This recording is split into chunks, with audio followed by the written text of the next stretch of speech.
Pencabulan MSAT atau Mas Beki di Pondok Pesantren Sidikiyah Pelosok Jombang, Jawa Timur diwarnai aksi keributan dari simpatisan pelaku. Salah seorang polisi mengaku dirinya bahkan disiram air panas. Akibatnya ia mengalami luka bakar tingkat 2. Assalamualaikum warahmatullahi wabarakatuh. Alhamdulillahirabbil alamin. Alhamdulillah pada kesempatan hari ini kita diberikan kesehatan oleh Allah Subhanahu wa taala. Pemirsa dimanapun Anda berada, menurut berita terkini, saya melihat berita terbaru yaitu masih seputar kejadian kemarin. Masih ramai di trending yaitu kasus tentang pencabulan yang berada di Pondok Pesantren As-Sidikiyah yang berada di Jawa Timur. Akan tetapi kasus ini tidak langsung clear, tidak langsung beres dan tidak langsung jadi. Mengapa demikian? Nggak tahu kenapa. Jadi perkara-perkara di samping kasus pencabulan itu banyak sekali hal-hal yang merambatnya gitu.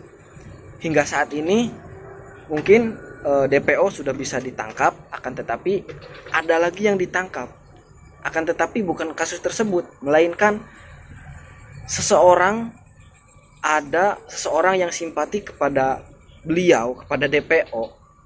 Lalu ketika polisi ingin menangkapnya, mungkin saking kesalnya kepada polisi, saking jengkelnya, dia lempar dengan termos katanya menurut informasi itu, dan termosnya itu tidak ada tutupnya dan di situ ada air yang mendidih katanya, dan di situ airnya itu air kopi. Kok sampai seperti itu gitu, saking simpatiknya, saking sukanya kepada kiainya, mungkin kepada gurunya. Seorang DPO tersebut mungkin sangat menyayanginya juga, sehingga warga-warga di situ saking sukanya kepada beliau. Akan tetapi saya seorang santri di sini yang pengalaman saya tidak lebih jauh, tidak lebih hebat daripada kiai-kiai, daripada santri yang lainnya. Akan tetapi saya di sini punya pendapat yang insya Allah pendapat saya ini tidak salah-salah amat gitu. Jadi seperti ini, yang namanya ilmu itu adalah perkara yang mulia, dan yang perkara yang mulia itu akan melekat pada seseorang yang mulia juga. Maka ketika seseorang ataupun ketika tokoh itu mempunyai ilmu, maka harus bersikap mulia juga. Adapun cara-cara menyampaikannya itu berbeda-beda. Nah, yang menjadi permasalahannya, kok sampai bisa gitu ada orang yang sampai bahasanya itu sampai seperti itu gitu kepada polisi gara-gara kiainya ditangkap. Mungkin saya juga seperti ini. Kalau punya kiai ditangkap polisi misalkan, ya jelas jengkel. Tetapi dengan sebab apa dulu? Mempunyai sebab apa dulu?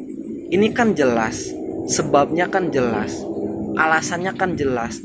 Polisi menangkap DPO tersebut bukan karena tidak ada alasan. Bahkan ketua PWNU Jawa Timur mendukungnya supaya bisa ditangkap. Karena apa? Karena hukum tidak pandang bulu. Lalu pihak-pihak yang bersangkutan mungkin memerintahkan ataupun mengizinkan untuk menangkapnya. Dikarenakan apa? Dikarenakan ya memang salah gitu.